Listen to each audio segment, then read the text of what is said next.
Hello guys and welcome. This is going to be my first video on this channel, so please feel free to like and subscribe. Now it probably goes without saying, I love carnivorous plants. That's why I have this trusty old terrarium right here. Now, it might not look too clean or neat or anything crazy. I created this 2 days ago, so I'm letting them acclimate because I cannot risk them dying. I love these plants. But I currently only have pitcher plants, specifically sarracenia in here, and in the future I plan to expand and get a couple fly traps, and I'll make an update video when I do so. That probably maybe a couple weeks, maybe a month, I don't know.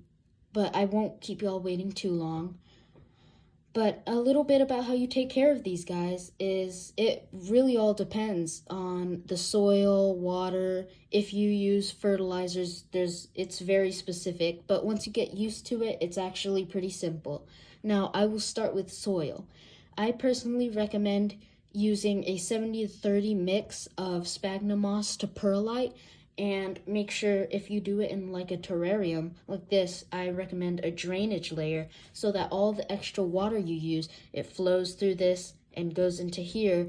And since I have a lid on this terrarium, usually when I'm not filming, it will recycle the water, since it's in a closed space. So all the water that flows down here will eventually be used and the cycle continues. Now, if you don't use sphagnum moss or perlite, you can get some like soil that's designated for carnivorous plants. You can find it almost everywhere. There's plenty of it. But now I'll move on to what type of water you need to use. I've personally messed this up before, but you need to use distilled water, or you can use reverse osmosis. I personally have found distilled water more affordable, but in the long term, reverse osmosis water is probably more affordable. You could get a filter, and that also works.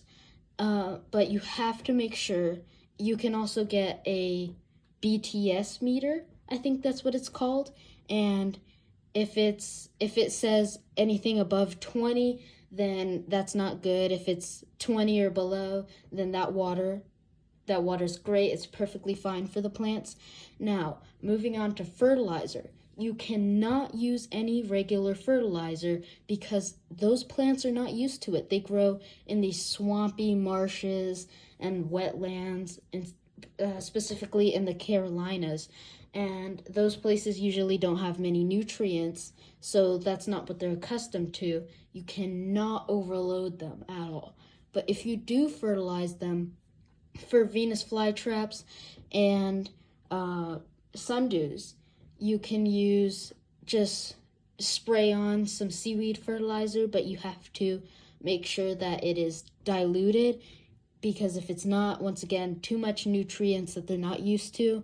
And for these pitcher plants, you can take a little syringe and fill it up and get right under it. Let me get in here a bit. There we go. All right. You can get right up under it and just, man, it's kind of hard to see.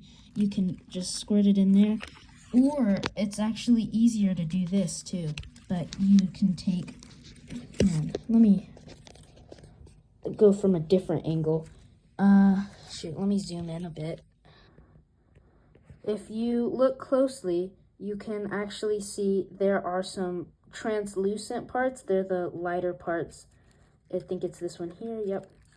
You see those little lighter parts, those translucent bits. You can actually poke holes in those and squirt it in through there. I typically find that easier. But yeah, seaweed fertilizer, it works best for me. Now, also for terrariums, there's the mold growth issue. That's actually pretty easy to solve if you don't have anything else living in there, or even if you have a fungus gnat issue. This can happen in or outside of terrariums. I personally use neem oil. Now, I do dilute it just a bit because these plants are pretty sensitive carnivorous plants are pretty sensitive to this stuff too.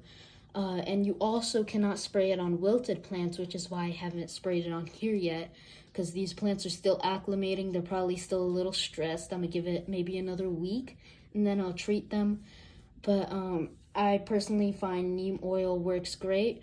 Or if you have like pill bugs or springtails in here, and you have fungus gnats or anything like that, you can use this thing called BTI, I think it's called, and you can find it on Amazon.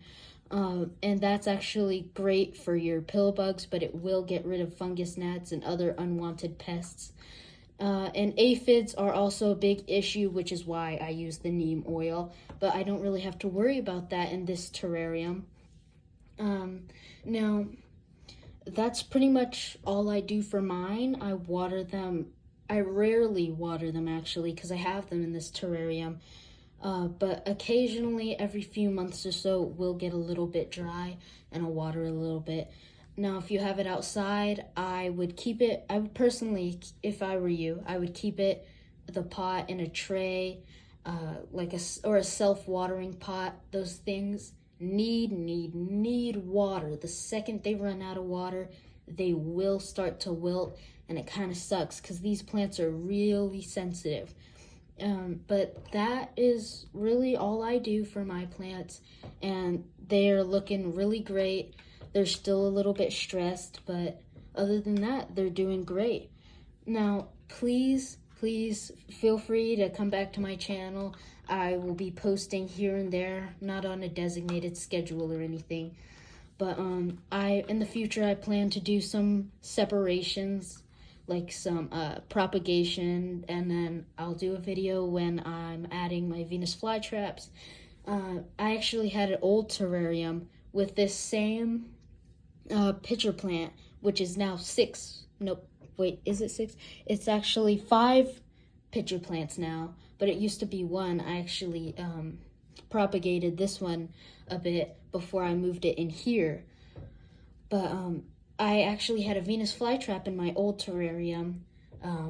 Newsflash, my cats ate it while I wasn't home, but that sucks, but it's fine. I can get a new one, and I will be making sure to take care of it a little better. Now, if any of y'all are carnivorous plant experts and I missed anything, please let me know in the comments. I could use all the advice y'all may have, because I'm not the greatest expert in the world. But anyway, thank you for watching. Please like and subscribe, and come back, tune in to another video. And that's all I have for you today. Thank you for watching.